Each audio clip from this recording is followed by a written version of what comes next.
Salut, aujourd'hui je te propose la réalisation d'une borne arcade maison. Pour moi les jeux d'arcade c'est un super souvenir.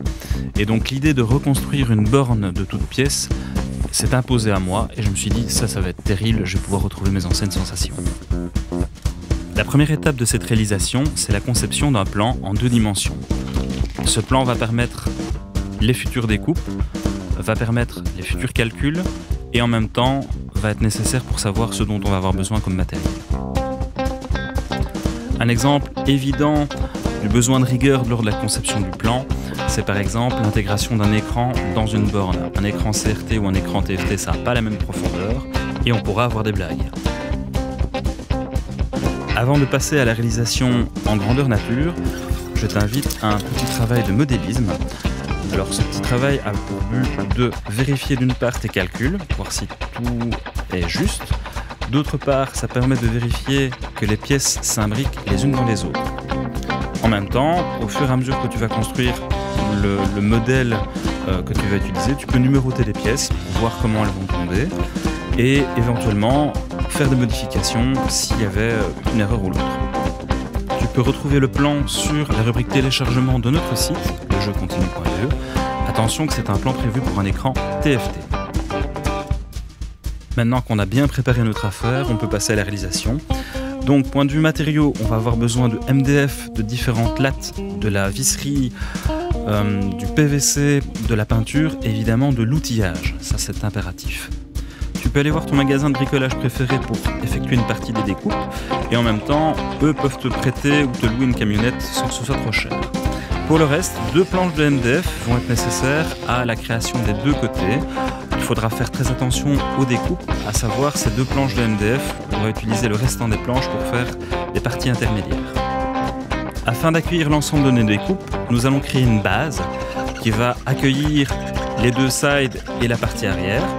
Et donc cette base sera construite d'équerre, sous roulette au départ par facilité de transport et après on enlèvera les roulettes. Faire très attention lors de l'assemblage au débord qu'il peut exister entre 2 planches. Donc on a un équerre ici qu'il faut contrôler et maîtriser, sinon c'est catastrophique à l'arrivée. Une fois que tu as terminé la construction de la structure de base, tu peux assembler le restant des planches progressivement. On va utiliser une technique de lattage le long des deux côtés en fait. Et ce lattage va permettre d'accueillir toutes les autres planches, que ce soit les planches extérieures ou les planches intérieures. Lors des planches, j'ai prévu différents espaces de rangement dans la structure. Maintenant, ça tape aux finitions. Alors, les finitions, on va toujours être très attentif à l'assemblage. On va être super attentif à un autre point, c'est que le PVC à découper, il faut y aller tout doucement. Un ordinateur P4 relativement récent, ça suffit pour faire tourner notre logiciel. Plus de RAM, c'est quand même pas mal. Une fois que tu en es là, il ne reste plus qu'à peindre ta borne. On va s'attaquer évidemment à la peinture de l'ensemble des plaques de MDF.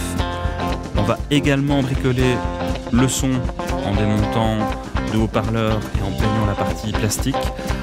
Pour la partie électrique, on va installer également un néon pour accueillir le marquis, donc la petite partie plastique qui sera découpée avec un film dessus.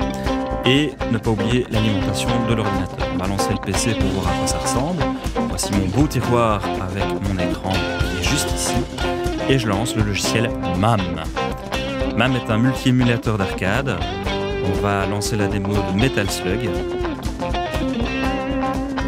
Alors tout naturellement, tu vas me dire ton truc c'est terrible, mais il y a quand même quelque chose que j'ai pas capté. Le joystick, il est où dans ton histoire? Eh bien, première des choses, avec le logiciel MAM, on peut utiliser le clavier de son ordinateur comme joystick et on peut contrôler le jeu et l'émulateur simplement en appuyant sur les touches de son clavier. La deuxième des choses évidemment, c'est que on va parler des joysticks un petit peu plus loin, à savoir des vrais joysticks qui ont une vraie impression arcade, mais ça sera dans un sujet supplémentaire, donc suite au prochain épisode. Salut!